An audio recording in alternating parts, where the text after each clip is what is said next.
Evelyn, halika na, kakain na. Opo, tay, nandyan na po. Dalian mo.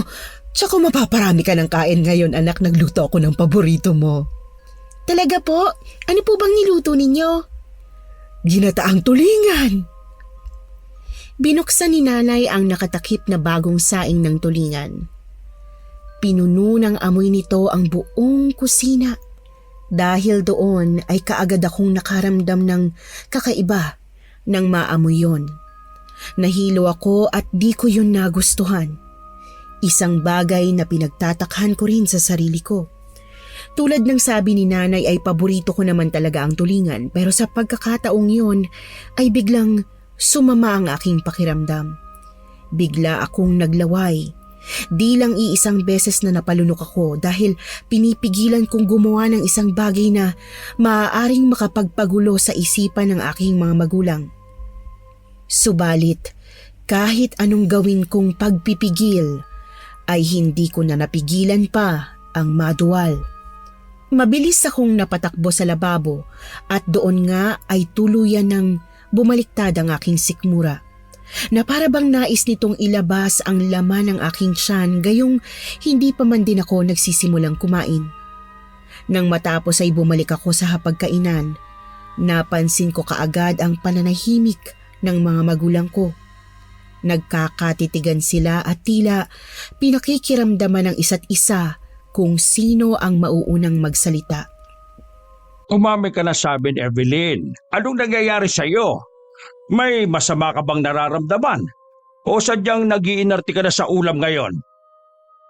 Hindi po. Mukha nga pong masarap ang luto ni nanay, kaso wala po akong gana. May sakit po yata ako. Kanina pa po ako nahihilo pagkagising ko eh.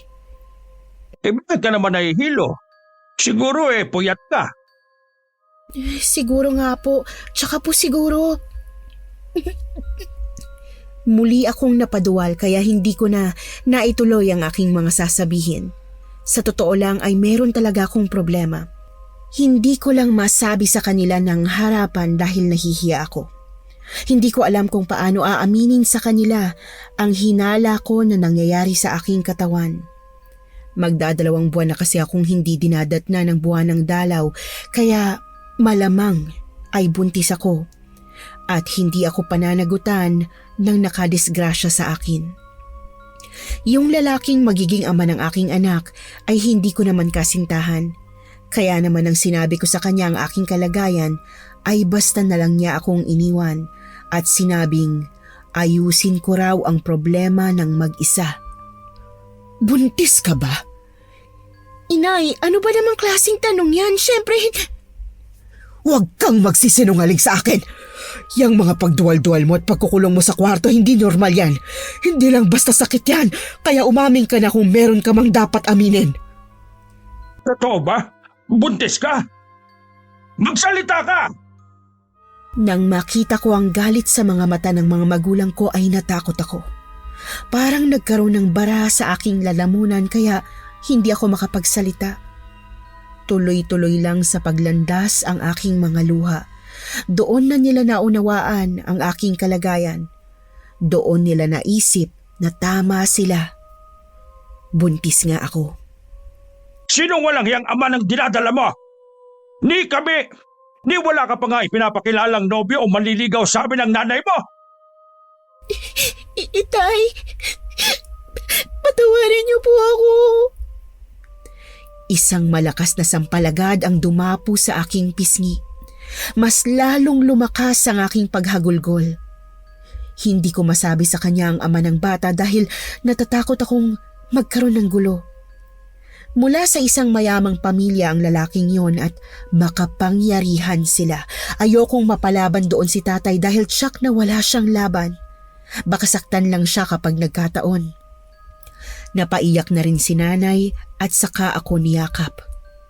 Ano naman to, Evelyn? Saan ba kami nagkulang ng nanay mo? Bakit mo naman to ginawa sa amin? Hindi ko po sinasadya.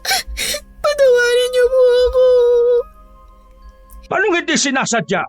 Maaari bang hindi sinasadya ang paggawa dyan? Ano yan? Hindi mo kagustuhan? Nirape ka ba? Hindi po! Eh ano? Magsabi ka para alam namin kung anong gagawin natin dyan! Nanatili akong tahimik at nakayuko. Di ko talaga maamin kay tatay ang lahat ng mga detalye tungkol sa nangyari sa akin. Tinanggap ko lahat ng masasakit na salita. Alam ko, deserve ko naman lahat ng yon. Ang laki pa naman ang inaasahan ko sa iyo, Evelyn. Pinag-aral kita para magkaroon ka ng magandang kinabukasan. Ginawa ko ang lahat upang hindi ka matulad sa amin ng iyong nanay. Pero anong ginawa mo? 19 anyos ka pa lang, nagpabuntis ka na! Hindi mo pa natatapos ang kolehiyo! Tama na, Renato. Hindi na makakatulong sa sitwasyon ng ating anak ang panunumbat mo. Ayan! Kaya lumalaki matigas ang ulo kasi palaging ganyan eh. Binibaby mo! Pinagbibigyan mo palagi! O hindi kayo na mag-usap mag-ina! Umalis si tatay. Lumabas siya ng bahay at iniwan kaming dalawa ni nanay na umiiyak. Nang kami na lang dalawa ni nanay ay kinuha niya ang aking kamay at marahang hinaplos yun ng dahan-dahan. Sandali lang ha. Tatawagin ko lang ang tatay mo pagbalik ko. Kailangan ay makausap ka na ng matino. Huwag ka nang magsisinungaling sa amin ng tatay mo, anak. Alam mo, totoong nakakagalit ang nangyari sa'yo para sa kahit sino pang mga magulang. Pero sana, huwag mong alisin sa amin ang karapatang malaman ng buong katotohanan, anak. Magulang mo kami. Kami ang magiging kakampi mo sa bagong yugto na ito ng buhay mo. Opo, Nay. Sasabihin ko na po. Tumayo siya at tinawag ang aking ama. Kinalma ko ang aking sarili. Naghanda ako sa isang mas maramdamin pang pag-uusap. Bumukas ang pinto ng kusina at iniluwan yon ang madilim pa rin na mukha ni tatay. Umupo siya sa katapat kong upuan. Evelyn, gusto ko malaman. Sino ang ama ng dinadala mo? Tay, pwede po bang wag na muna nating pag-usapan yan? Anak, hindi to basta-basta na bagay na pwedeng ipagpaliban. Sabi mo sa akin, sino ang lalaking yan? Kilala ko ba siya? Hindi ko po alam kung paano ko sasabihin sa inyo, Tay. Pero siya si Aga po. Aga? Yung anak ni Don Mateo? Hindi mo nabanggit na kasintahan mo pala yon. Hindi mo nga ipinakilala sa akin eh. Hindi ko po siya boyfriend, Tay. Hindi mo nobyo pero nabuntis ka? Anong nangyari, Evelyn? Aksidente lang po ang lahat, Tay. Aksidente? Walang ganon. Lalo na't nabuntis ka. Paano mo sasabihin na aksidente yan? Hindi mo nga nobyo pero nagpagamit ka? Ganyan ka na ba kababa? Isang beses lang po yun at hindi ko po kagustuhan. Ang ibig mong sabihin, pinagsamantalahan ka ba niya? May ginawa ba siya sa'yo na labag sa kalooban mo? Hindi po, Tay. Ay nako, Evelyn, naguguluhan ako. Sabi mo sa akin ang totoo. Huwag ka nang maglihim, anak. Ano ba talaga nangyari? Saan kayo nagkamali? Bakit mo hinayaang mangyari ito?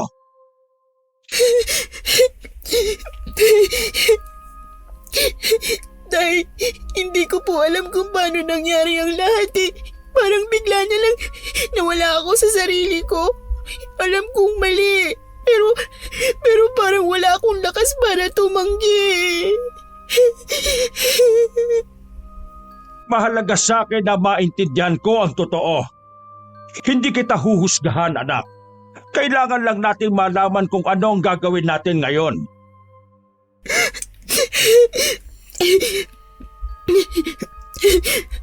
Nakilala ko po si Aga doon sa sayawan nung fiesta. Sinayaw niya po ako nung gabing yun at nag-usap kami.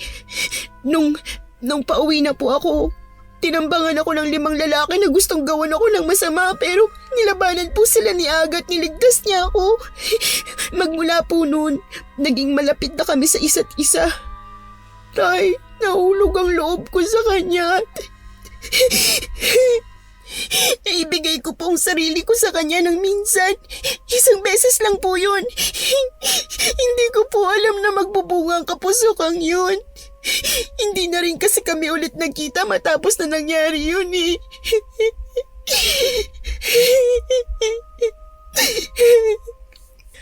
Kung ganun ay katawan mo lang talaga ang ginusto ng lalaking yun. Dahil matapos niyang makuha ang lahat sa'yo, hindi na siya nagparamdam. Tama po kayo, Nay. Nagkamali po ako. Akala ko pwede kami. Nasabi mo na ba sa kanyang bagay na to? Anong plano niyong dalawa? Nang nalaman ko pong nagdadalang tao ako, nabuhayan ako ng loob. Akala ko po yun ang magiging dahilan para maging kami at mahalin niya ako. Pero nagkamali ako. Sinabi niya na wala siyang balak na panagutan ng bata at wala daw siyang pakialam sa akin. Bahala daw ako sa buhay ko. Ano? Sinabi niya yun? Napatayo noon si tatay at nakita ko ang galit sa kanyang mukha. Kitang-kita ko ang paninikip ng kanyang dibdib, ang pamumula ng kanyang mga mata at ang mahigpit na pagkuyom ng kanyang mga kamao. Nag-iigting na rin ang kanyang mga panga dahil sa matinding galit. Ramdam ko ang matindi niyang galit na handang sumabog anumang oras. Tumayo siya na parabang nagpipigil ng emosyon, ngunit halata ang puot na gustong kumawala. Ang kanyang malalim na paghinga ay nagsasaad ng kanyang matinding pagkadismaya at galit, at alam kong may mga salitang nais niyang bitiwan, pero pinipigilan niya lang ang sarili. Magpakahinahon ka, Renato. Baka ikaw naman ang atakihin sa puso. Umupo ka at... Walang yang lalaki yon. Ang anak ko pa talaga ang lalapastanganin niya. Magbabayad siya. Ano pong gagawin niyo, Tay? Wala ka ng pakialam doon. Pero dahil may kasalanan ka rin, nararapat kang parusahan. Pupunta tayo sa albularyo upang ipalaglag ang dinadala mo. Napakabata mo pa para magbuntis. Tay, wag po. Ayoko po magpalaglag. Walang kasalanan ng batang to. Ayoko kainin ako ng konsensya ko. Ayoko mawala sa akin ang batang to, Tay. Hindi ko po kakayanin. Tay, maawa ka po.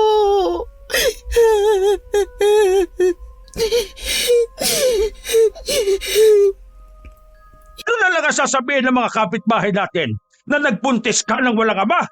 Na disgrasyada kang babae? Hindi kita pinag-aral para lang maging usapan ng mga tao. Tay, nakikiusap po ako. Huwag niyo naman po ipalaglag ang dinadala ko. Bukas, kakausapin ko po ulit si Aga. Kumbinsihin ko po siyang panagutan ng bata para hindi po malagay sa kahihiyan ng pamilya natin. Biglang nanahimik si tatay. Tinitigan niya ako, mata sa mata. Tila sinusuri ang aking kaluluwa kung talagang seryoso ba ako sa aking mga sinasabi. Ang kanyang tahimik na pagtingin ay parang mabigat na parusa na nagdudulot ng pangamba at kaba sa akin. Ilang segundo lang ang lumipas, ngunit pakiramdam ko'y isang siglo ang lumipas sa pagitan namin.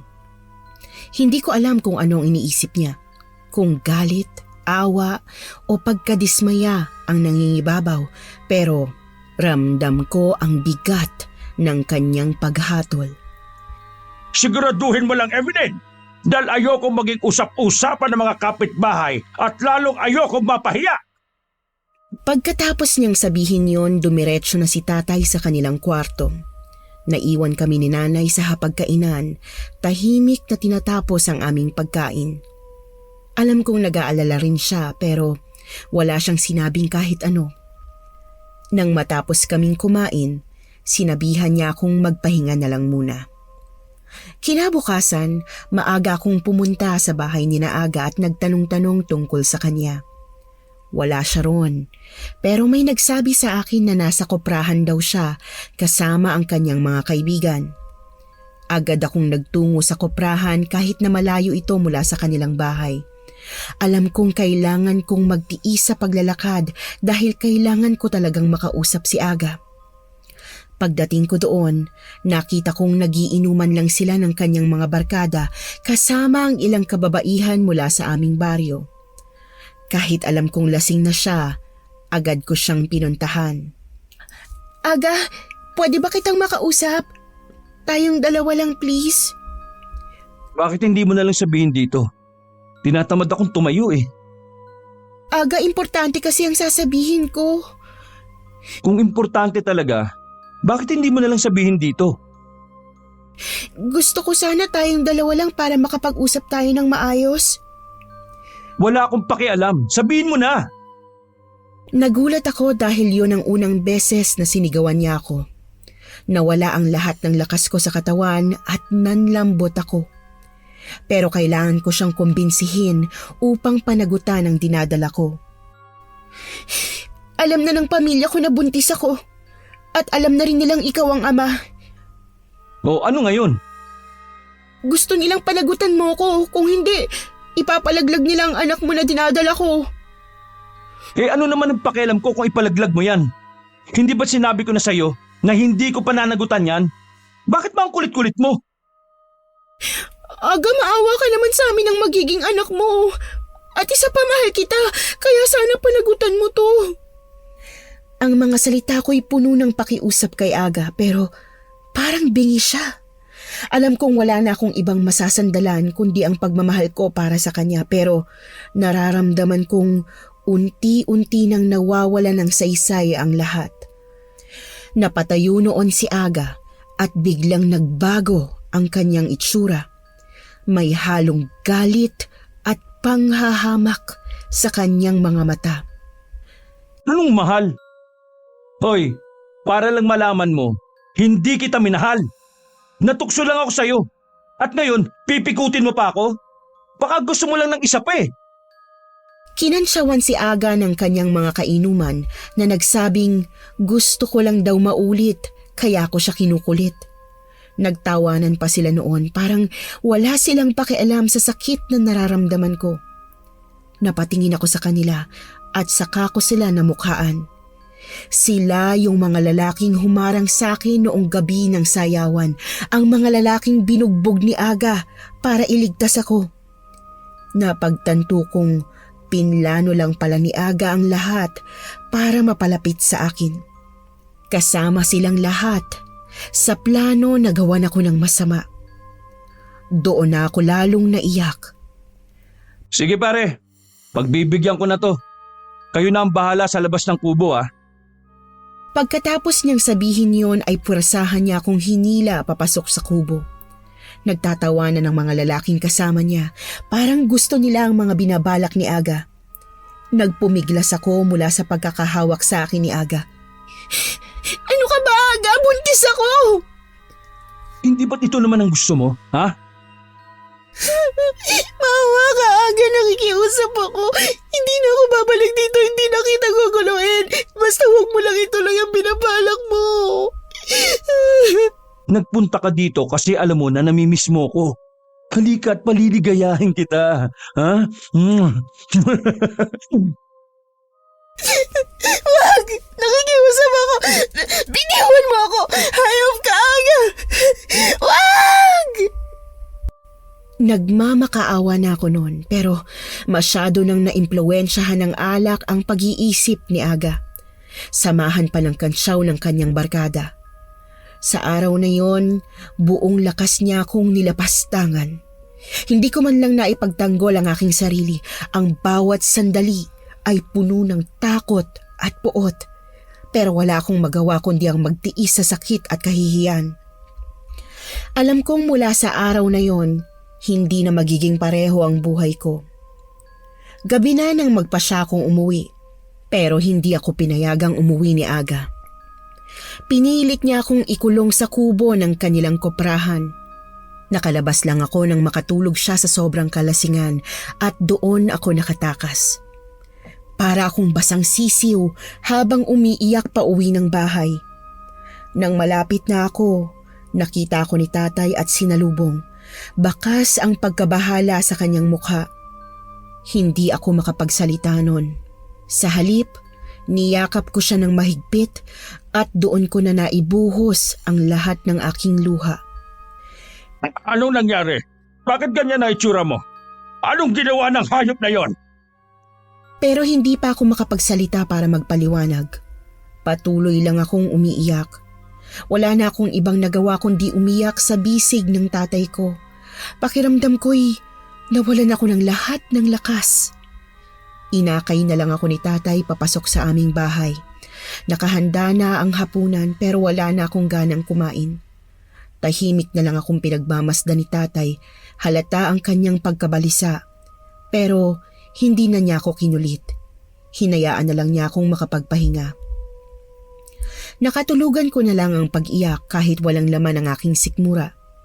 Hindi ako nakapaghapunan pero parang wala na yung halaga. Wala na akong nararamdamang gutom kundi sakit at pagod sa lahat ng nangyari.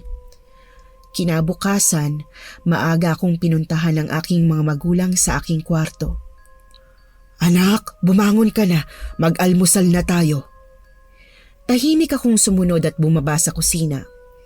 Habang kumakain ako, ramdam ko ang kanilang mga mata na nagmamasid sa akin, pero hindi muna nila ako ginulo.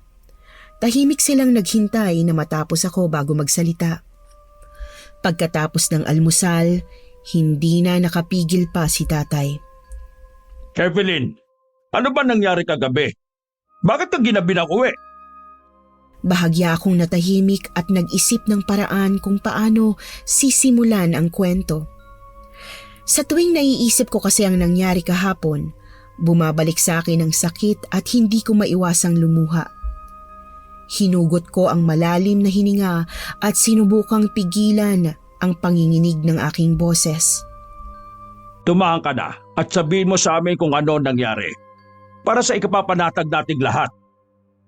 Tay, Nay, may nangyari po kasi kagabi. Si Aga. Nilabas tangal buko ni Aga.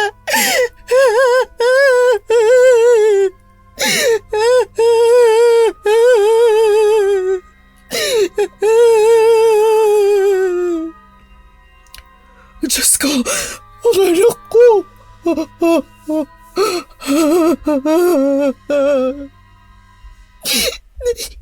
Nagpuntahan ko po siya kahapon at sabihin sa kanya na palagutan ako. Pinagtawanan niya lamang po ako. Mga lasing po sila at sinabi niyang hindi niya magagawang panagutan ang nangyari sa amin at ang aking anak. Ang sabi pa po niya, kaya ako pumunta doon dahil gusto ko pa daw pong umisa sa kanya.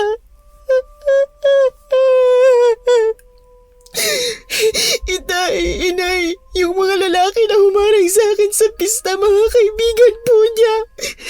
Magkakaibigan sila. Pinagkaisahan nila ako. Mga walang iya sila. Mga demonyo sila. Hayop na lalaking yon! Mapapatay ko siya! Demonyo siya! Renato, huminahon ka muna. Ginawa ko na po ang lahat. Nagmakaawa ko sa kanya para palagutan niya ako pero yun po ang napala ako. Binaboy niya ako. Binaboy nilang pagkababae ko, tay. Dinala ako ni Aga sa kubo sa kanilang kuprahan at doon niya ako pinagsamantalahan habang pinapanood ng mga kaibigan niya. Punyetang Aga yan! Hindi ko mapapalampas to! Kailangan niyang pagbayaran ang ginawa niya! Renato, huwag mo nang ituloy yan. Delikado yan. Bitiwan mo yung itak. Alam mo namang malaking pamilyang babanggain mo. Baka mapahamak ka lang. Pero anak natin to! Hindi pwedeng basta na lang ganon! Naiintindihan kita, mali ang gagawin mo. Talo ka sa mga yun. Makapangyarihan sila kahit mapatay mo si Aga. Paano kung gaganti ang pamilya nila? Uubusin nila tayo kaya please lang mag-isip ka muna. Wala akong pakialam. Importante ay may ganti ko ang anak ko. Huwag mo akong pigilan kung ayaw mong maski ikaw ay masaktan ka.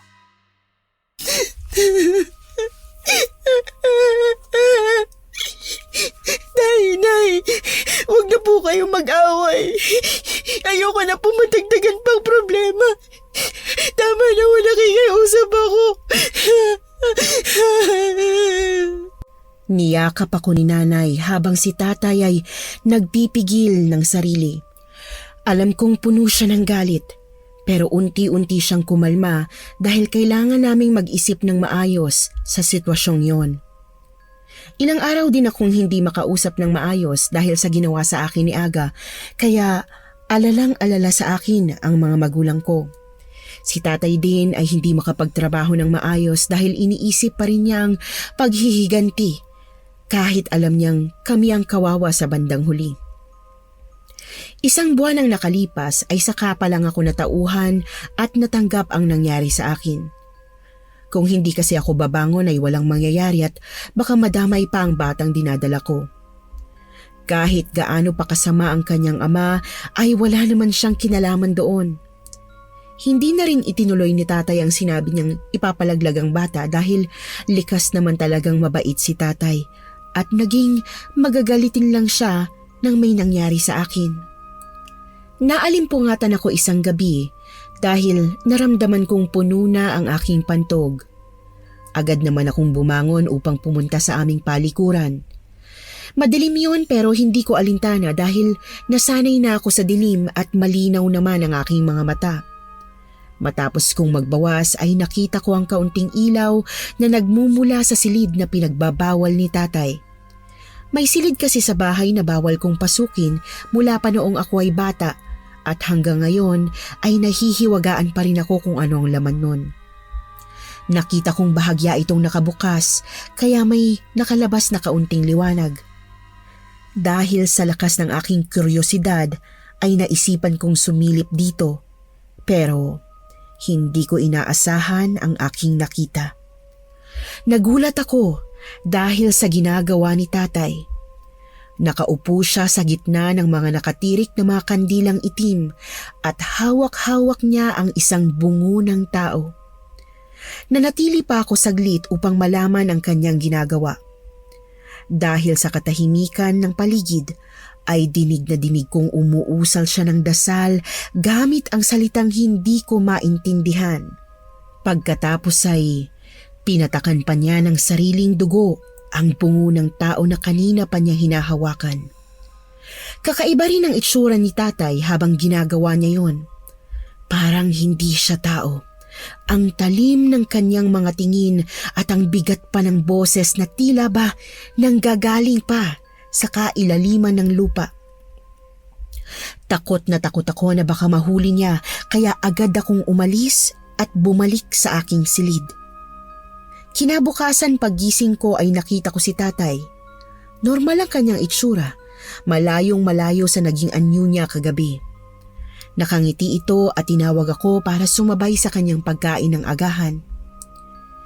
Kumusta naman ang pakiramdam mo? Hindi ka na ba nilalagnat tuwing umaga? Hindi na po, tay. Tapos na siguro ang paglilihi ko. Mabuti naman kung ganon. Pero huwag ka muna maglalabas ha. Baka makita ka ng kapitbahay at kung ano-ano pang sabihin. Bakit po, tay? Alam mo naman ng mga tao kung ano-ano ang nakikita. Baka mapansin nila ang tiyan mo at kumalat pa sa buong baryo ang pagbubuntis mo. Hindi pa naman po malaki ang tiyan ko. Normal pa naman ang itsura nito. Huwag ka nang matigas ang ulo. Kahit maliit pa yan, mapapansin pa rin yan ng mga tao. Pwede ba makinig ka na lang sa akin? O siya, aalis na ako. Hinihintay na ako sa trabaho. Mag-iingat po kayo, tay. Pagkaalis ni tatay ay hinarap ko naman ang aking ina. Nag-usap kami ng masinsinan. Alam kong may alam siya sa lihim ni tatay. Nay, para saan po ba yung pinagbabawal na silid sa bahay natin? Bakit mo naman gustong malaman? Hindi ko po kasi alam kung nanaginip lang ako kagabi o totoo yung nakita ko eh. Ano bang nakita mo? Nakita ko po si tatay kagabi. Ibang itsura niya eh. Nakaupo siya sa gitna ng mga nakatirik na kandilang kulay itim tapos parang may dinadasal habang pinapatakan ng dugo yung hawak niyang bungo ng tao. Nananaginip ka lang anak. Kung ano-ano kasing iniisip mo kaya kung ano-ano rin ang napapanaginipan mo. Ganun po ba? Sige, hindi na po ako mag-iisip ng kung ano-ano po. Pero kahit anong paliwanag ni nanay, hindi maalis ang pagdududa sa isip ko. Para bang may tinatago silang dalawa sa akin at gusto kong malaman kung ano yon. Hindi na ako mapakali sa kakaisip sa nangyari kagabi kaya nagdesisyon akong alamin ang katotohanan. Kinagabihan, nagpasya akong gumising ng 10 oras ng gabi upang tiyakin kung may tinatago ba talaga sa akin sina nanay at tatay o kung panaginip lang ang lahat. Bumangon ako ng tahimik at kunwaring nagpunta sa palikuran. Sumilip-silip ako. Tinitingnan kung nakabukas ba ang pinto ng ipinagbabawal na silid. Pero wala akong nakitang bakas na nabuksan yon. Maya-maya pa nang wala akong napatunayan, pinili ko na lang bumalik sa aking kwarto. Pero sa hindi inaasahang pagkakataon, nasa lubong ko si tatay sa madilim na pasilyo. Evelyn, gabi na. Bakit gising ka pa? Nagbanyo lang po ako, tay. Kayo po, bakit gising pa kayo? Magbabanyo rin. Matapos niyang magsalita ay nagdire-diretso naman siya sa banyo. Nabuhayan ako ng loob noon upang mapuna ng aking kuryosidad. Naghanap ako ng pagtataguan upang malaman kung saan didiretso si tatay pagkatapos niyang magbanyo. Lumayo ako ng kaunti upang hindi niya ako mahalata pagkatapos ay sumuot ako sa ilalim ng mesa upang hindi niya ako makita. Ilang sandali lang ang lumipas ay lumabas na si tatay sa banyo. Nagdire-diretso siya sa paglalakad at nakita kong dinaanan lang niya ang pinagbabawal na silid at pagkatapos ay dumiretso na sa silid nilang dalawa ni nanay. Naghintay pa ako ng ilang saglit dahil baka bumalik pa siya. Pero inabutan na ako ng antok kaya minabuti ko na lang na bumalik sa aking silid at napatunayan kong panaginip nga lang ang lahat ng nakita ko. Tanghali ay nakaramdam ako ng pagkainip. Lumabas ako ng bahay kahit naging kabilin-bilinan ng dalawa na wag akong lalabas. Bumili ako ng candy at ilang piraso ng chichirya sa tindahan. Doon ay naabutan kong nagchichismisa ng tindera at dalawa pa naming kapitbahay. Naging interesado ko sa kanilang pag-uusap dahil ang kanilang pinagkukwentuhan ay si Aga. Balita na hindi na raw naglalabas pa ang lalaki. May sakit daw ito at ilang beses nang itinakbo sa ospital pero walang makitang sakit. Ilang albularyo na rin ang nakikitang kasama ni Don Mateo na dinadala sa bahay nito pero balita pa rin na lumalala ang sakit ng binata. Kinagabihan sa harap ng kainan ay hindi ko napigilang ikwento sa kanila ang chismis. Lumabas ka ng bahay? Bumili lang naman po ako ng candy. Huwag mo nang uulitin yan ha. Kung ayaw mo magkaroon tayo ng problema, umayos ka. Sumunod ka sa mga sinasabi namin sa iyo ng nanay mo. Pasensya na po, tay. Hindi na po mauulit. Yung tungkol sa sinasabi mo kanina, alam mo, narinig ko rin yan eh. May nangyayari nga daw dun sa Aga na yon. Talaga ba, nay? Kumpirmado talaga na may sakit ang lalaking yon? Mabuti nga sa kanya. Karma yon, sigurado ko. Tigilan mo yan anak. Hindi magandang natutuwa ka sa masasamang sinasapit ng iba. Hayaan mo ng anak mo. Natutuwa lang siya dahil kinarma ang walang hiyang yon. Natuwa talaga ako, tay. Dahil kahit na wala akong ginagawa, may iba namang gumanti para sa akin. Sino kayang gumawa sa kanya nun? Baka may ginawan din siya ng masama at dahil hindi na rin sila makaganti, pinabarang na lang siya o pinakulam. Kung sino man ang gumawa noon at hindi na nakatiis na karma ang magtrabaho, kaya sila na mismo kumilos. Matapos kaming maghapunan, dumiretso na ako sa aking silid upang makapagpahinga. Malalim na ang gabi nang muling maalimpungatan ako dahil sa ingay mula sa kabilang kwarto. Hindi ko yon maintindihan kaya lumabas ako sa aking silid at napag-alaman kong mula sa silid ng aking mga magulang ang ingay. Lumapit ako upang mas marinig sila at doon ko narinig na nag-aaway pala sila. Bakit ako sinisisi mo wala naman akong kinalaman doon. Matagal ko nang itinigil ang ganyang gawain buhat ng pakasalan kita. At ayaw ko na rin ipamana pa sa anak natin at sa susunod pang henerasyon ng pamilyang ito. Kilala kita, Renato. Alam ko kapag nagsisinungaling ka, sinabi sa akin ni Evelyn ang nakita niya sa pinagbabawal na silid. Hindi nga ako nagsisinungaling. Maniwala ka sa akin. Asawa mo ko. Sinabi sa akin ng anak mo na nakita kanyang may kakaibang ginagawa sa silid na yon. Ano ngayon kung ako nga ang bumarang sa kanya? Nararapat naman talaga sa kanya yon dahil sa kawalang hiya ang ginawa niya kay Evelyn. Lalo akong nagulat sa aking narinig. Mambabarang pala si tatay. Siya ang bumarang kay Aga at ang nakita ko ng gabing yon ay ang paraan ni tatay sa pambabarang. Natakot ako kaya pumasok na lang ako sa aking silid at nag-isip ng kung ano-ano. Kaya pala hindi siya nagulat kaninang napag-usapan namin si Aga. Siya mismo ang may gawa nun. Nakatulugan ko na lang ang pag-iisip ng gabing yon at kinabukasan ay nagkunwari akong walang nalalaman. Baka kasi mapahamak pa ako. Pero mula noon, palagi ko nang inaabangan si tatay tuwing gabi. Umaasang muli ko siyang makikita na pumasok sa ipinagbabawal na silid. At hindi nga nagtagal ay natsyempohan ko na siya na pumasok sa ipinagbabawal na silid na yon. Palingalinga pa siya noon at sinisiguradong walang makakakita sa kanya. Ilang sandali pa ay pumasok na siya sa silid at isinarado ito. Nang makapasok na siya, ay lumabas na ako sa aking pinagtataguan at lumapit sa silid. Marahan ko yung binuksan dahil hindi naman nakakandado. Kaunti lang, yung sasapat ang mata ko upang makasilip.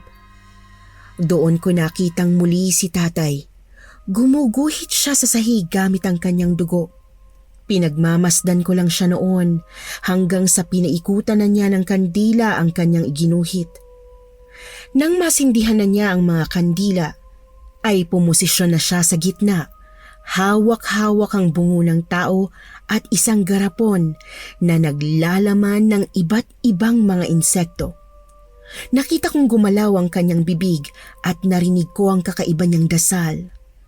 Nang matapos yon ay muli niyang pinatakan ng dugo ang bungo at binuksan na rin niya ang garapon.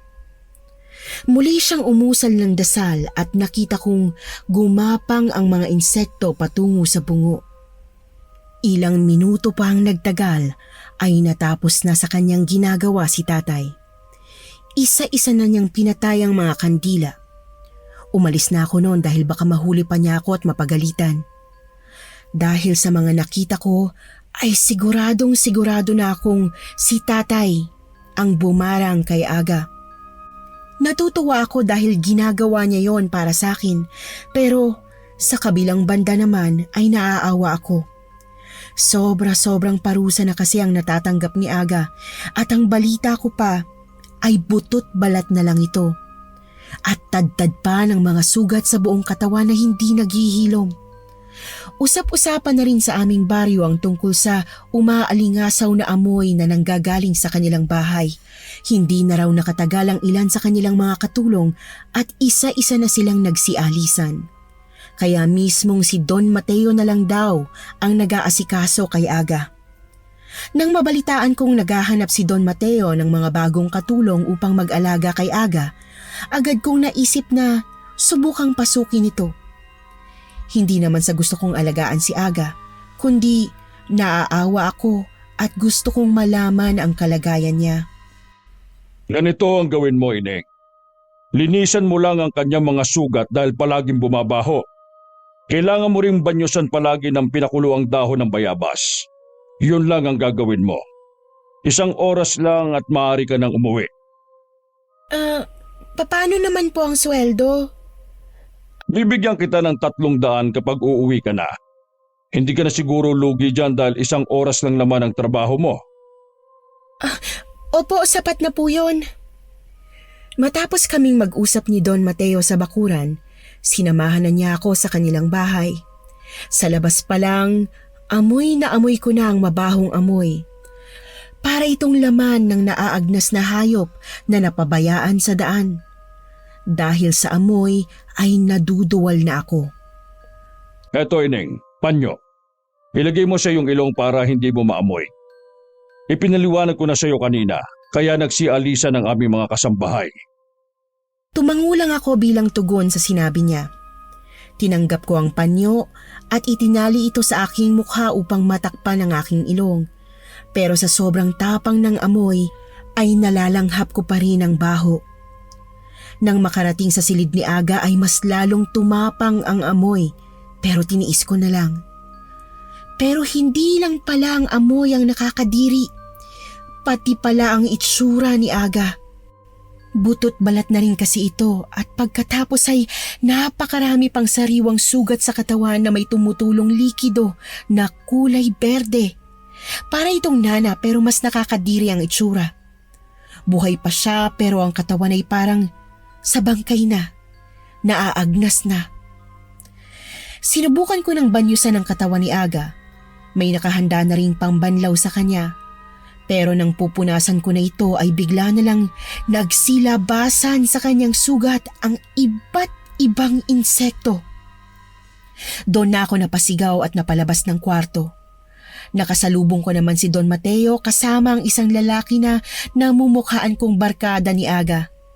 Agad silang lumapit sa akin at nagmamadaling sumaklolo. Anong nangyari, Ineng? Bakit ka nagsisigaw? Kasi po, may mga insektong lumalabas sa mga sugat niya. Tsaka hindi ko na po kaya, uuwi na po ako. Napatingin ako sa lalaki at nakita kong pinagmamasdan niya ako mula ulo hanggang paa. Pagkatapos noon, tumakbo na ako palabas ng kanilang bahay. Mukhang namukhaan pa ako ng lalaki kaya kinakailangan ko nang umalis dahil iniisip kong baka mapahamak pa ako. Pag-uwi ko, tinanong ako ni nanay kung saan ako nanggaling. Sinabi ko na nag-iikot lang ako pero pinagalitan niya ako. Dapat daw ay hindi na ako naglalalabas dahil lumalaki na ang aking tiyan. Tsak na mapapagalitan daw ako ni tatay kapag nalaman ng mga kapitbahay na buntis ako. Lumipas ang mga araw at naiisip ko pa rin ang itsura ni Aga. Nawala na ang galit ko sa kanya at napalitan na ng awa. Nakakaawa naman kasi talaga ang kalagayan niya. Buhay pa, pero inuuod na. Kung may lakas lang sana ako ng loob para pigilan si tatay, ginawa ko na. Pero natatakot din ako sa kanya kaya wala akong magawa. Kinagabihan, pagkatapos naming kumain, bigla kaming nagkaroon ng bisita. Nang pagbuksan yun ni nanay, sinabi niyang kaming dalawa raw ni tatay ang hinahanap. Paglabas ko, nakita ko si Don Mateo kasama ang lalaking barkada ni Aga. Itinuro pa niya ako at sinabing ako raw ang babaeng inargrabyado at nabuntis ni Aga. Kinakabahan ako noon dahil baka kung anong gawin nila sa amin pero nagbago ang pananaw ko nang lumuhod si Don Mateo. Renato, nakikiusap ako sa iyo. Alam kong nadehado ang iyong anak dahil sa ginawa ni Aga. Pero ako na ang humihingi ng tawad dahil sa kanyang kawalang hiyaan. Patawarin mo na sana siya at itigil na ang pambabarang sa kanya. Anong sinabi mo? Hindi kita maintindihan. Alam naman nating ikaw ang bumarang sa anak ko dahil sa ginawa niya sa iyong anak. Wala akong alam sa sinasabi mo. Ginawa niya ng masama ang anak ko. Pero hindi ako gumanti dahil hawak niyo ang batas. Ipinapaubaya ko na lamang sa Diyos ang lahat. Pero wala akong kinalaman sa sinasabi mo. Hindi ako mambabarang. Huwag kang mambintang ng walang katibayan. Renato, marami akong koneksyon. Kaya nalaman kong mula ka sa angka ng mga mambabarang. Pakiusap, kung pagagalingin mo ang anak ko, pagsasabihan ko siya na pakasalan ng anak mo para mailigtas siya sa kahihiyan. Hindi ko alam kung bakit ayaw mong maniwala. Pero wala talaga akong kinalaman sa karma ng anak mo. Kung ayaw mo silang makasal, bibigyan na lang kita ng parte ng kayamanan ko. Iligtas mo lang ang anak ko. Siya na lang ang nag-iisa kong pamilya. Kahit magkano pa ang gusto mo, ibibigay ko. Pera ba? Lupain? Negosyo? Sabihin mo lang, kaya kong ibigay yon. Kahit pwesto pa sa gobyerno. Ilang beses ko bang uulitin sa iyo, Don Mateo? Wala akong kinalaman sa kung ano man ang nangyari sa anak mo. Tigilan mo na kami. Ikaw, Ineng, ano bang sadya mo nung mamasukan sa amin? Gusto mo bang masiguro na nabarang nga si Aga? Gusto mong pagtawanan ang itsura niya para makaganti? Bakit hindi ka makasagot? Don Mateo, umalis na kayo dahil wala kayong mapapala sa amin. Wala akong kinalaman sa nangyari sa anak mo. Tumayo na noon si Don Mateo at nagbago ang aura ng kanyang mukha. Kung kanina'y nagmamakaawa, bigla na lang siyang naging matikas na siyang napatayo na parang galit na galit. Nanlilisik na ang kanyang mga mata. Hindi pa tayo tapos, Renato. Ibabalik ko sa iyo ang ginawa mo sa anak ko. Lintik lang ang walang ganti. Matapos siyang magsalita, umalis na siya ng aming bahay. Kaya pumasok na rin kami sa loob ng bahay saka nagsara ng pintuan. Anong sinasabi ng matandang yon? Namasukan ka raw sa kanila? Kasi po, nung nakaraan ay naghahanap sila ng katulong na maglilinis kay Aga. Nag-aalala lang po ako dahil sa mga nababalitaan ko kaya sinubukan ko pong mamasukan. Gusto ko lang po talaga makita ang itsura niya at sayang din po ang sweldo para sana may pandagdag ako sa gastusin ng anak ko. Kaso nga lang, natakot po ako nang makita kong nagsilabasa ng mga insekto sa kanyang sugat, tay. Kaya naman napatakbo ako sa labas at nakita po ako ng barkada ni Aga. Sa tingin ko siyang nagsabi kay Don Mateo tungkol sa ginawa ni Aga sa akin. Sinabi ko na sa'yo na huwag kang maglalalabas. Ginawa mo pa rin. Tapos, pumunta ka pa talaga sa kanila. Napahabak patuloy tayo at napagkamalan pa akong mambabarang. Napakatigas ng ulo mo. Hindi po ba? Anong ibig mo sabihin? Matagal ko na pong alam ang lahat. At narinig ko rin pong pagtatalo niyo ni nanay. Narinig ko mismo sa bibig niyo na ikaw ang nambarang kay Aga. Diba? Isa ka talagang mambabarang, tay? Hindi sila nagbibintang. Sadyang nalaman lang nilang totoo. Hindi na nakapagsalita noon si tatay kaya naman umalis na ako at pumunta sa aking silid. Naiwan silang dalawa ni nanay sa kusina. Pagkalipas ng ilang araw ay napabalita sa aming baryo na pumanaw na si Aga. Isang araw lang ang naging burol dahil labis na itong nangangamoy. At pumunta rin sa burol ang aking kaibigan na si Tanya. Binisita ako ni Tanya sa aming bahay para ibalita sa akin ang mga nasagap niyang impormasyon. Nag-usap kami sa loob ng bahay at palagi siyang napapatingin sa aking tiyan. Medyo halata na kasing lumalaki ito. Sinabi niya sa akin na narinig daw niyang nag-uusap si Don Mateo at ang isa niyang tauhan. Gusto raw nilang ligpitin ang ama ng nabuntis ni Aga pero kinakabahan raw siyang mangialam ang mga pulis. Halos maubos raw kasi ang kanyang mga salapi sa pagpapagamot kay Aga at wala na raw siyang maipambabayad sa mga ito pag nagkataon. Nagsuhesyon naman daw ang tauhan nito na ipatikim daw sa kanya ang sarili niyang gamot. Nang tanungin daw ni Don Mateo ang ibig nitong sabihin ay sinabi nitong ipabarang na lang din daw nila para sa sakit na lang din daw mamatay. At para matikman din daw nito ang dinanas ni Aga. Sinabi naman daw ni Don Mateo na magandang plano raw yon kaya pagkalibing daw kay Aga ay agad itong aalis upang humanap ng magaling na mambabarang. Kinabahan ako sa mga ikinuwento sa akin ni Tanya dahil nasa peligro ang buhay ni tatay.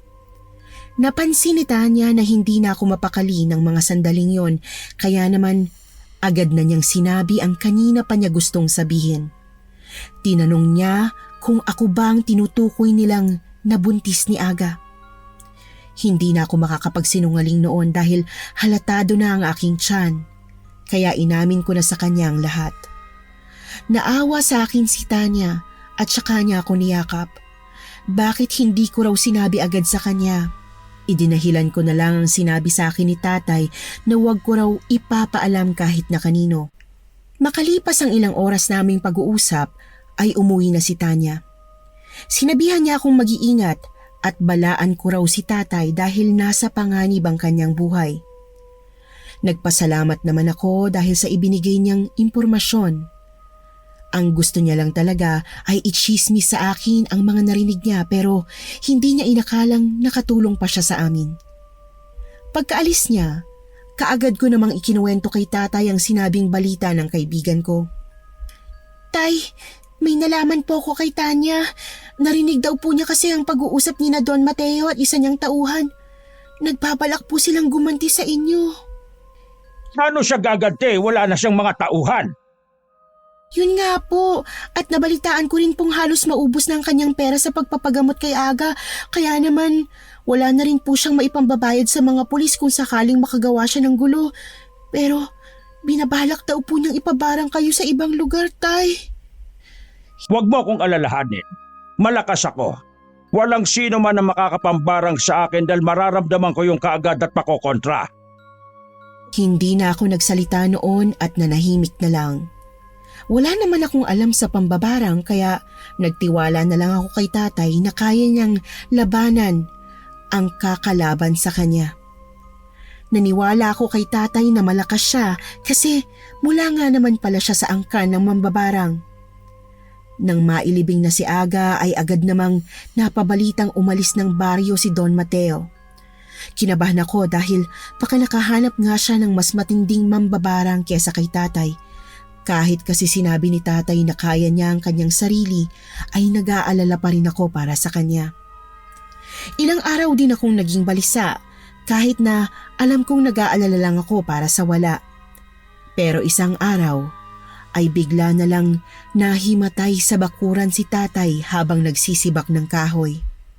Agad ko siyang pinuntahan noon at nagulat ako dahil nagdurugo ang kanyang ilong. Nay, dalian niyo po! Si tatay nahimatay! Nay! Ilang sandali lang ay dumating na si nanay at sabay naming inakay si tatay papasok ng bahay. Ihiniga namin siya sa kanilang silid at sinubukan ng pag-ayos ng pagdurugo ng kanyang ilong. Renato, anong nangyari sa'yo? Bakit ka nahimatay? Wala yon. May nadubok lang sa akin. Pero hindi siya nagtagumpay. Ano pong nanubok? Sinubukan akong barangin na kung sino man, pero hindi niya kinaya. Mas malakas kasi ako sa kanya. Pero bakit po kayo hinimatay at nagdurugo pa ang ilong? Nilabanan ko kasi ang nambarang sa akin gamit ang aking isipan. Pagkatapos ng insidenteng yon, bumalik si tatay sa kanyang pagsisibak ng kahoy. Lumipas pa ang ilang araw ay nanatiling malusog si tatay.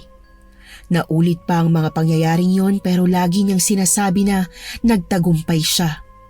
Hindi ko alam kung paano niya nga ba nilalabanan ang mga nambabarang sa kanya.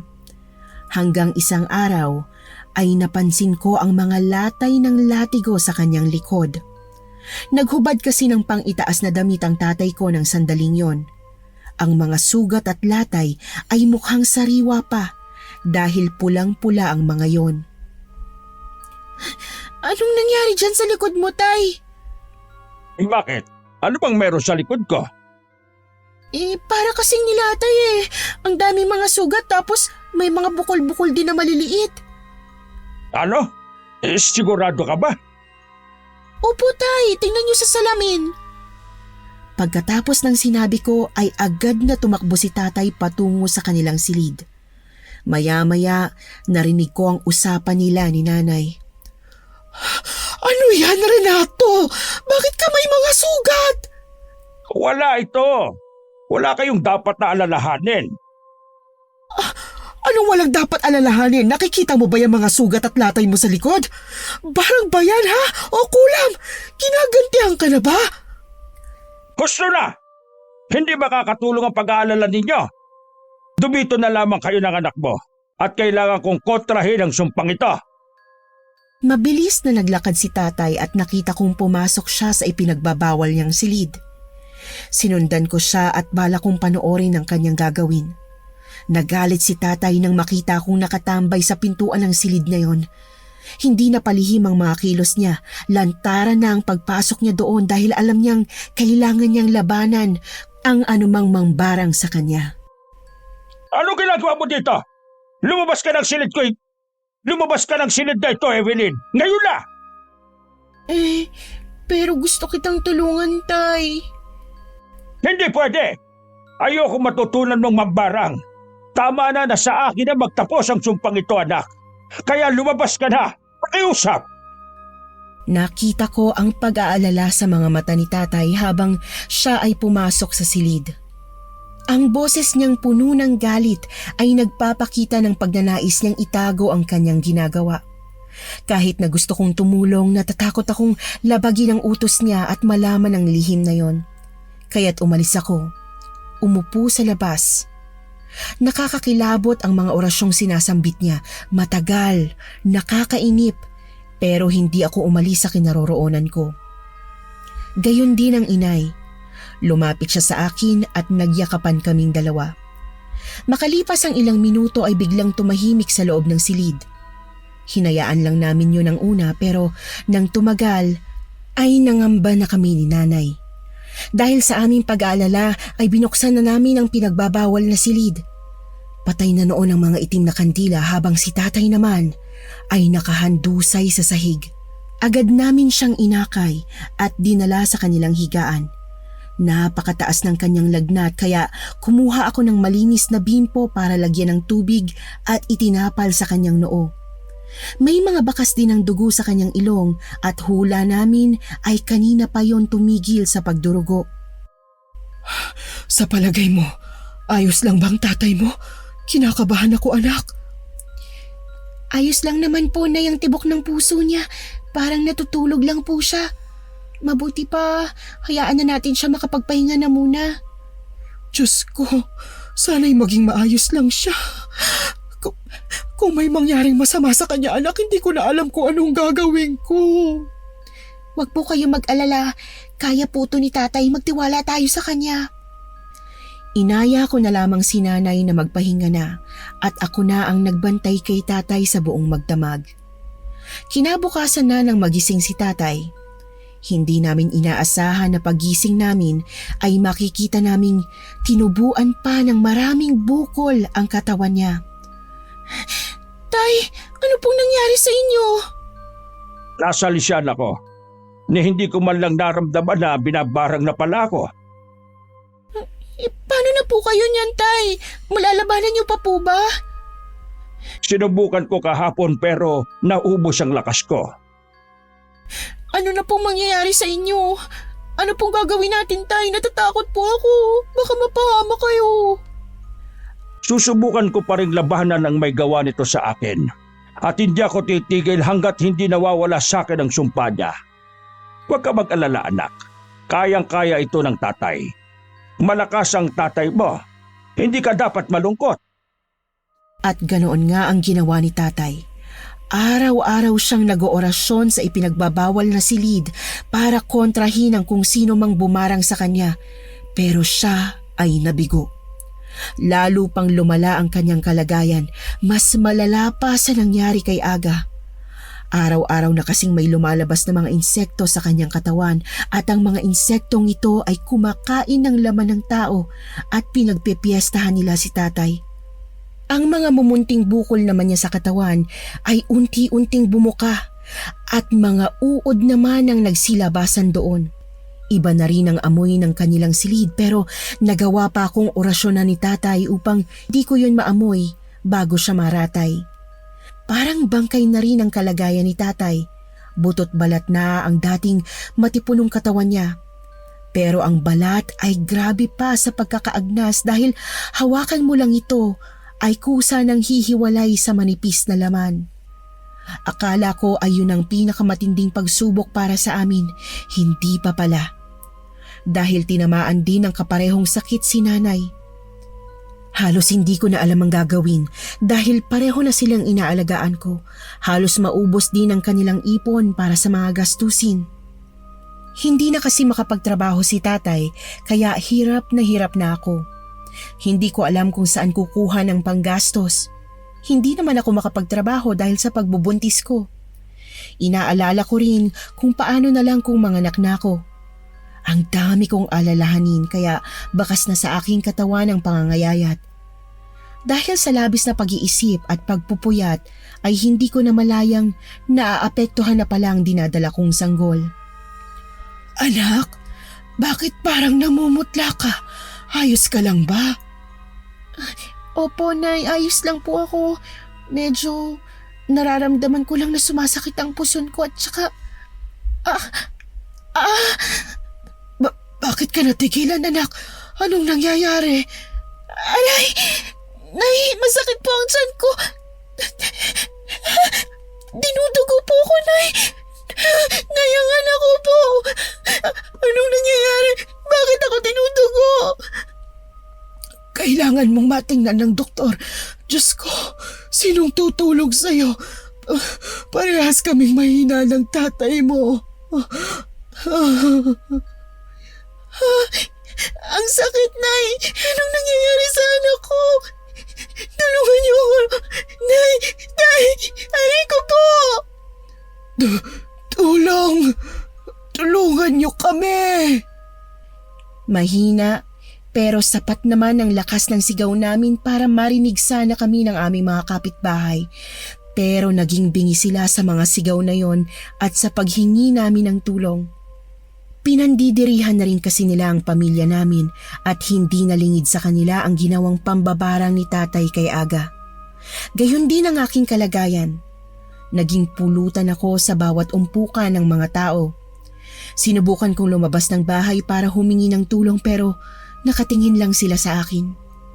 Naglakad ako ng naglakad hanggang sa naramdaman kong parang nanghina ang aking tuhod at napasadlak sa kalsada. Biglang nandilim ang aking paningin. Hindi ko na alam kung anong sumunod na nangyari. Madaling araw na nang magising ako. Maliit na ang aking tiyan. Ramdam kong wala na yung laman. Nasa isang bahay ako. Hindi ko alam kung kanino yon. Maya-maya ay lumapit sa akin ang isang matandang babae. Sinabi niyang nakita niya ako sa gilid ng kalsada at walang malay. Pinulsuhan niya ako at doon niya nalaman kung ano ang kalagayan ko. Dali-dali niya akong inuwi at nilunasan. Isa siyang manggagamot. Mabuti na lang daw at naagapan niya ako bago pa ako matuluyan.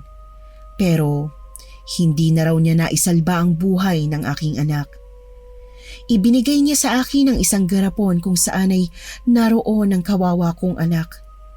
Nangilid ang mga luha ko habang ako'y naguguluhan at nanginginig sa magkahalong galit at awa sa sarili. Wala naman akong masisi sa mga nangyayari. Hindi na ako makapag-isip ng tama kaya umiyak na lamang ako. Diyos ko, anong nangyayari sa akin? Bakit po nangyayari ito? Anong dapat kong gawin? Nagtangka akong tumayo pero nanginginig ang aking mga tuhod. Masakit ang bawat parte ng aking katawan. Hindi ko kayang tumayo. Napakasakit ng nangyari. Hindi ko matanggap na sa isang iglap ay naglaho ang lahat. Ang pangarap ko at ang pangarap ko sa aking anak.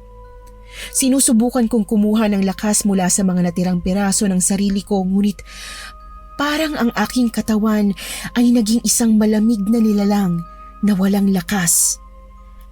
Sinabihan ako ng matanda na huwag puwersahin ang aking sarili. Baka raw lalo ako manghina. Kailangan ko raw magpalakas. Awang-awa sa akin ang manggagamot. Inalagaan niya ako sa loob ng halos 2 araw. Pinakain hanggang sa bumalik ang kaunting lakas. Hindi niya rin pinabayaan ang aking mga magulang matapos kong ikwento sa kanya ang kalagayan nila. Pinapuntahan niya ang mga magulang ko para gamutin at bigyan ng pagkain. Sinabi rin niya na nagpapagaling pa ako kaya hindi na sila gaanong nag-alala. Pagkalipas ng 5 araw ay nakaramdam ako na maayos na ang aking pakiramdam. Sapat na ang lakas ko para makauwi sa aming bahay. Kumusta na po kayo, Nay, Tatay? Nandito na po ako. Pero hindi na makasagot noon ang aking mga magulang dahil sa labis na panghihina. Napaiyak ako at sa mga oras na yon ay parang naisip ko ng sumuko. Napakasakit na makitang ganoon ang kalagayan ng aking mga magulang. Doon ko nalaman na hindi pala nagawang gamutin ng manggagamot ang sakit nila dahil malakas ang mambabarang na gumagawa nun sa kanila. Kasalanan ko ang lahat ng to eh. Patawarin niyo po ako. Patawarin niyo ako, pakiusap. Kung hindi dahil sa akin, hindi kayo nagkaganyan. Ako ang punot dulo ng lahat ng to. Kasalanan ko to. Dapat ako na lang nagdala ng lahat ng kamalasan. Sana hindi kayo nakaratay. Dapat ako na lang lahat ang nakaranas ng paghihirap.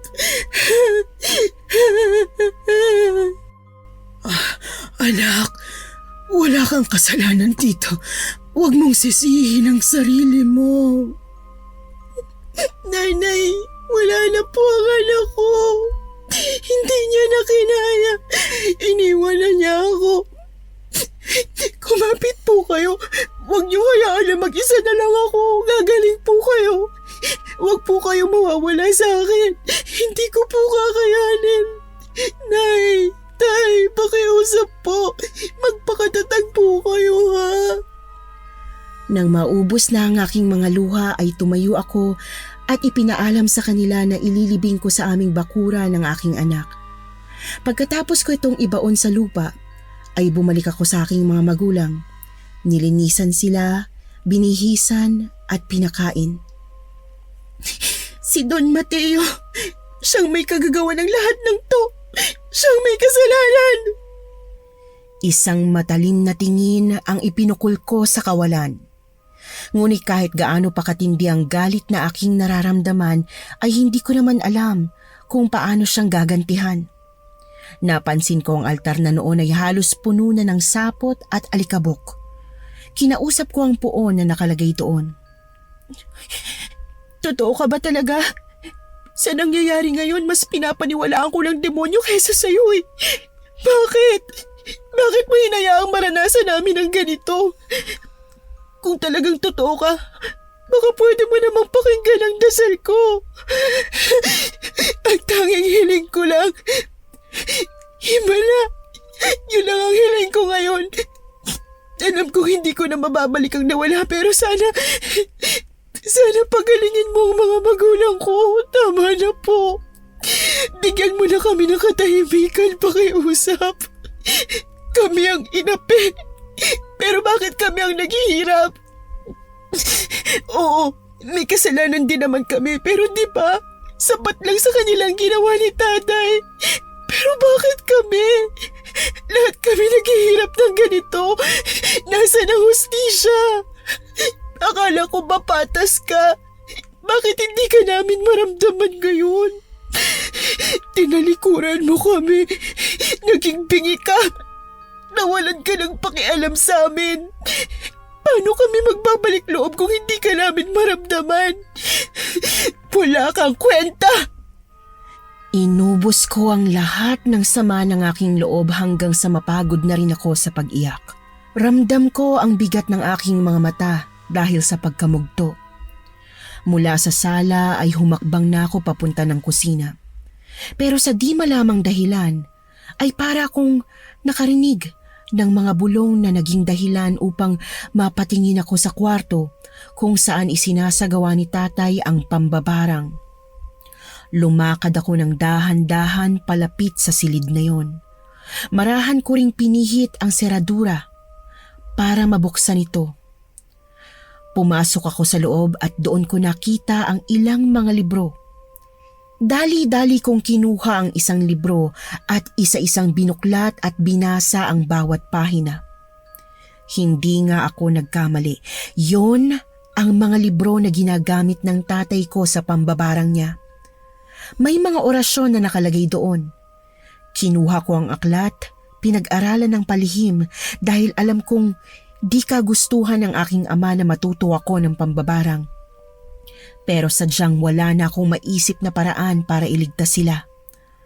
Nabasa ko rin kasi sa isang aklat na walang makakapagpagaling sa barang kundi ang isang mambabarang din. Inisip ko na noon na maaaring nakatakda na ang ganoong pangyayari dahil sa ayaw at sa gusto namin ay maipapasa sa akin ang pambabarang. Dahil sa aking pagbabasa ay nalaman ko na rin sa wakas ang mga pinaggagawa ng tatay ko. Kung bakit siya nagtitirik ng itim na kandila, kung bakit siya gumagamit ng bungo ng tao at kung bakit siya nag-uusal ng mga orasyon. Naintindihan ko ang lahat ng ginagawa niya. Hindi ko na siya masisi. Alam kong hindi niya rin ako sisisihin kung sakaling sumunod ako sa yapak niya bilang isang mambabarang. Pero mabuti ang aking hangarin. Ang gusto ko lang ay gumaling sila. Hindi ko hangad ang maghiganti. Wala na si Aga. Nagbayad na siya sa kasalanan niya. Hindi ko na rin kailangang gantihan pa si Don Mateo dahil sa ginawa niya sa magulang ko. Pare-pareho lang kaming nasasaktan. Gusto ko lang ay gumaling ang mga magulang ko at matuldukan na ang lahat ng paghihirap namin. Naging malaking hamon sa akin ang pag-aaral sa librong yon. Pero hindi ako nagpatinag dahil ginawa kong inspirasyon ang aking mga magulang. Ilang linggo ko ring inaral ang libro ni tatay. Hindi na ako dapat pang magtagal doon dahil nanganganib na ang buhay nila ni nanay. Sa tingin ko ay ilang linggo na lang din ang itatagal ng tatay ko base sa itsura niya kaya dapat ko na siyang agapan. Si nanay naman ay nakakapagsalita pa naman dahil nahuli siyang nilagyan ng sumpa. Isang araw habang binabantayan ko sila ay nakita niyang hawak ko ang libro. Evelyn, ano yung hawak mo? Sa ama mo yung librong yan ha? Bakit nasa'yo? Oo, Nay. Nakita ko po to sa loob ng silid ni tatay at tiningnan ko lang. Bakit mo hinawakan ang librong yan? Hindi mo ba alam na delikadong mga tinuturo niyan? Huwag mong sabihin. Gusto ko lang po malaman ang mga impormasyon sa loob nito. Baka makatulong to sa pagpapagamot kay tatay at sayo po. Anak, isang sumpa ang pagiging isang mambabarang. Ayaw namin ang iyong ama na pati ikaw ay. Naiintindihan kita, Nay. Pero sana maintindihan niyo rin na gagawin ko lang to dahil gusto kong gumaling kayo at makasama pa ng matagal. Pero anak, inilalagay mo lang ang sarili mo sa kapahamakan. Ang pambabarang, hindi basta-basta. At may mga epekto itong maaaring hindi mo magustuhan. Huwag ho kayo mag-alala. Nalalaman ko ho ang limitasyon ko tsaka wala na ho tayong malalapitan kundi ang kumapit sa demonyo para lang gumaling kayo. Anak, sana hindi mo isinuong sarili mo sa ganitong mga pagkakamali. Mas manalig ka sa Diyos. Sana. Gusto ko po, Nay. Pero masyado na hong matagal yung hinihiling kong tulong galing sa Kanya. Tinalikuran na po tayo ng Diyos na yon. Patawarin niyo po ako kung kailangan ko pong gawin to. Para po to sa inyo. Kapag natapos to, nangangako ko na hindi ko na muling hahawakan ang aklat na to. Ang gusto ko lang po gumaling na kayo ni tatay. Mas gugustuhin pa naming mamatay, anak. Ayaw kong maski ikaw ay mapahamak. Kayo na lang pong meron ako. At hindi ko po hahayaang mawala kayong dalawa sa akin. Muntik na po akong mabaliw dahil sa nangyari at kung mawawala pa kayo, matutuluyan na ako. Kaya hayaan niyo na po ako, Nay. Wala na rin pong magagawang pagtutol niyo dahil buo na po ang pasya ko. Kahit nalabag sa loob niya, ay hinayaan na lang niyang gawin ko ang aking gusto. Nagpatuloy ako sa pag-aaral ng mga librong yon hanggang sa maisaulo ko na ang lahat ng orasyon at doon ay masasabi kong handa na akong gamutin sila. Madali ko na lang ding matukoy ang bumarang sa aking mga magulang dahil sa mga nalaman ko, pero hindi pa pala yun ang lahat ng kailangan ko. Sa silid kasi na ipinagbabawal, habang inaayos ko ang mga gagamitin, ay muli na naman akong nakakita ng isang libro. Itim na itim ang pabalat nito kaya nakakaintriga. Nang buksan ko ito, ay agad kong naramdaman ang malamig na hangin sa paligid. Sobrang dilim sa silid na yon at dahil saradong-sarado, ay imposibleng makakapasok ang malamig na hangin. Habang binabasa ay napag-alaman kong libro pala ito na pantawag sa masamang espiritu upang mas mapalakas ang kapangyarihan sa kaliwa. May mga nakalagay din ditong mga hakbang upang makatawag ng malalakas na espiritu at isa sa mga yon ang pag-aalay ng bangkay ng sanggol habang niriritwalan. Doon ay naalala ko ang aking anak na inilibing sa aming bakuran. Hindi na ako nag-alinlangan noon kahit pa ialay ang aking walang kamuwang-muwang na anak dahil matagal na itong walang buhay. Hindi naman siguro masamang tulungan niya akong mapagaling ang lolo't lola niya. Baka siya pa ang daan para mailigtas ang aking mga magulang kaya't lalong naging buo ang loob ko sa gagawin ko. Dali-dali kong hinukay ang labi ng aking anak sa aming bakuran. Wala nang pandidiri para sa akin. Wala na rin akong takot at konsensya. Agad kong kinuha ang garapon kung saan nakalagay ang maliit na bangkay ng anak kong hindi pa naman buo ang katawan. Ilang buwan pa lamang kasi siya nang mawala sa akin. Pagkakuha ko ay saka ako muling bumalik sa bahay.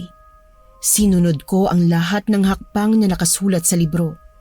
Lahat, kahit na ang mumunting mga detalye ay hindi ko pinalampas. Sinundan ko na rin ang orasyon na nakasaad sa ritual. Inilatag ko ang mga itim na kandila sa paligid ng lugar na pinili ko at sinusunod ang mga turo ng libro. Isang pang-akit ang inilagay ko sa gitna, kasunod ang mga dahon at mga halamang binanggit. Ang mga apoy ng kandila ay tila ba sumasayaw. Naramdaman ko sa pagkakataong yun na parang may mabigat na enerhiya. Ang hangin ay naging mas malamig at mas mabigat. Bumilis ang pagtibok ng aking puso. Nakaramdam ako ng takot pero binawi ko ang takot na yon dahil determinado na talaga akong mailigtas ang mga magulang ko. Nagsimula akong bumigkas ng mga incantation na nakasulat sa librong yon. Narinig ko ang sarili kong boses na parabang bumabalik sa akin, parang may echo sa loob ng kwarto. Napansin ko na rin ang mga kandilang tila mas naging maliwanag at galit na galit ang ningas. Hindi ko alam na may ganito palang paraan upang mas mapabilis ang pagtatanggal ng sumpa sa aking mga magulang. Habang patuloy kong isinasagawa ang ritual, naramdaman ko ang kakaibang presensya sa paligid ko. Parang may mga mata na nagmamasid. Sa kabila ng aking takot, hindi ako nagpatinag. Alam kong kailangan kong tapusin ang ritual kahit na ang bawat hakbang ay tila nagdadala ng higit pang kaba sa aking dibdib. Pagkatapos ng ilang minuto, naglagay ako ng huling sigaw ng dasal at tinapos ang ritual. Pinatay ko ang mga kandila at dahan-dahang naglinis ng lugar. Ang pakiramdam ko ay parang natapos ang isang mahaba at nakakapagod na laban. Sana naman maging okay ng lahat. Sana nagawa ko. Sana tama ang lahat ng hakbang na ginawa ko. Sana tuluyan ang gumaling ang mga magulang ko. Maya-maya ay tila isang bulong ang narinig ko mula sa kung saan. Bagamat hindi malinaw ang sinasabi, ay parang naririnig kong tumatawa ito at sinasabing ang kaluluwa ko ay kanya ng pagmamayari. Pinakinggan ko siya ng mabuti pero katahimikan na ang sumalubong sa akin pagkatapos noon. Inisip ko na lamang na isang pangitain o kaya naman ay dahil lamang yun sa labis kong pag-iisip. Kaya kung ano-ano na lang ang aking naririnig sa paligid. Nagmadali akong pumunta sa silid ng aking mga magulang upang malaman ang kanilang lagay. Nakahiga lang silang pareho noon, butot balat pa rin at mahimbing na natutulog na parabang walang iniindang sakit. Nakita ko rin ang mga uod at insektong gumagapang palayo sa kanilang mga katawan. Ilang araw pa ay napansin ko nang lumalakas na ang katawan ng mga magulang ko. Halos mapaiyak ako sa tuwa dahil malaki ang pagbabago sa kanila. Nay, kaya mo nang umupo? Malakas na ba kayo? Oo, anak. Kahit papano medyo lumalakas-lakas na ako. Salamat at mukhang dinidinig tayo ng Diyos. Palagi kasi akong nananalangin eh. Walang araw na hindi ko siya kinakausap. Ganun po ba? Mabuti naman po. Ngumiti si nanay habang ipinapakita ang kaunting sigla na meron siya. Nakakatuwang makita na kahit sa mga simpleng galaw, may mga pagpapabuti sa kanyang kondisyon. Ang mga madalas na pag-ubo at panghihina na dati niyang nararanasan ay tila nabawasan. At ang kanyang mga mata ay tila muling nagkaroon ng nining. Samantala, si tatay naman, bagamat may malalalim pa ring sugat sa katawan, ay kaya na ring magsalita. Hindi pa niya kayang bumangon pero dahil sa nakikita ko ay nagkaroon ako ng pag-asa na tulad ni nanay ay lalakas din siya. Matatapos na ang aming kinakaharap na problema. Bakit ganyan ang itsura mo? Pasensya na po, ilang araw na po kasi akong di nakakaligo at nakakapag-ayos ng sarili dahil sa pag-aalala ko sa inyo. Hindi yun ang ibig kong sabihin. Nakikita ko, anak, ang itim na aura sa iyong katawan. Sabihin mo nga sa akin ang totoo. Pinakialaman mo ba ang mga gamit ko? Hindi na po ako magsisinungaling, patay. Opo, pinag-aralan ko ang pambabarang para malabanan ko ang may gawa nito sa inyo. Pero tay, nagtagumpay ako. Wala nang sumpa, gagaling na kayo. Bakit mo ginawa yon? Alam mong hindi ko gusto na matutunan mo ang ganoong bagay. Para po sa inyo. Tulad niyo, handa ko ring ibigay ang buhay ko para sa inyo ni nanay. Nagawa ko lamang yun dahil ayokong mawala kayo sa akin eh. Ganun ba? Huli na pala ang lahat para sa iyo. Pasensya ka na, Evelyn. Hindi mo lang kita napigilan. Kasalanan ko ang lahat ng ito. Matagal kong itinago ang tungkol sa aking nakaraan para maprotektahan ka. Pero ako rin pala ang magdadala sa iyo ng lahat ng ito. Wala po kayong kasalanan, tay. Ako pong nagdala ng lahat ng to sa pamilya natin. Dahil hindi mangyayari ang lahat ng to kung hindi ako nagpabola kay Aga. Iyon na nga, anak. Kung sana'y nagawa kong magtimpi at ipinaubayan na lang ang lahat sa Diyos, hindi sana mangyayari ang lahat ng ito. Kung hindi ko binarang si Aga, hindi na sana ako ginantihan ni Don Mateo. At hindi mo na sana kailangan pang ibenta ang iyong kaluluwa sa masamang espiritu. Tawarin mo ko, anak. Hindi ko sinasadya. Tama na yan. Baka mamaya ay magkaiyakan pa tayo rito. Tapos na. Nangyari na ang mga nangyari. Pare-pareho naman nating hindi ginusto to eh. Pero maski ganon, sana sa oras na ito natuto na tayo sa ating mga pagkakamali. At ikaw, anak, kailangan mong humingi ng tawad sa Diyos. Bumalik ka sa Kanya. Hindi pa huli ang lahat para sa inyo ng tatay mo. Opo, Nay. Magmula po ngayon, hindi na po ako mambabarang. Yun na po ang una at huli kong gagawin ng bagay na yun. Sana mapatawad ako ng Diyos sa mga nagawa ko. Anak, salamat ha. Salamat sa lahat ng naging tulong mo sa amin. Maiintindihan ka niya, anak. Humingi ka lang ng tawad ay pagpapatawad siya. Evelyn, anak, patawad. Mahal na mahal ka namin ng nanay mo. Ikaw ang pinakamahalagang bagay sa buhay namin. Salamat sa lahat. Tahan na po kayo. Dami ng luha nang nawala sa akin eh. Ang mahalaga ngayon, tapos ng paghihirap natin, magsimula po tayo ulit ng magkakasama, ha? Evelyn, anak ko. Mahal na mahal ka namin ng nanay mo. Mahal na mahal ko rin po kayo. Pagkalipas ng ilang buwan ay unti-unting bumalik sa normal ang aming buhay. Bagamat may mga natitira pang peklat mula sa nakaraan, ay pinili naming kalimutan ang lahat at hinayaan na lamang si Don Mateo. Hindi ko na siya binalikan. Hindi ko na rin siya binarang dahil nangako ako kina nanay at tatay na ititigil na ang paggawa ng masamang bagay na yon. Hanggang sa nabalitaan na lang namin na tuluyan ng nabaliw si Don Mateo at kinuha na ng ibang kamag-anak. Nagpatuloy kami sa buhay namin at nagsimula ng panibago. Ipinagpatuloy ko ang aking pag-aaral at sa kasalukuyan ay isa na akong maestra. Palaging nakaantabay at nakagabay sa akin ang mga magulang ko. Sama-sama naming hinarap ang mga hamon ng buhay. Mas malapit pa kami sa isa't isa at nagsimulang magplano para sa aming hinaharap na naaayon sa turo ng dakilang lumikha.